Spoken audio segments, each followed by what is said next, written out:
Ano to? Tulay mo? Bibil pa ako ng isa eh. Ito ang tulay ni James, oh. Kaya din yung malaking tao. Di ba kita mo may kaya? Kayang kaya eh.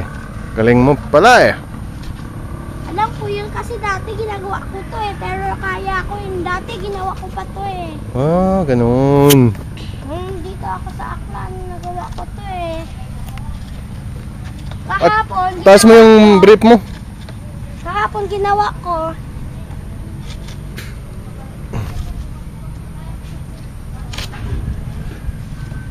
Ala, pinapawisan ka na naman. Huwag mo pakita yung pawis mo, baka magalit si mama. Halika, pasok tayo. Lalabas na naman tayo. Sige, halika. Pumasok na siya. Pumasok na ba? Sigurado ka? Kasi natin ganito. Tapos,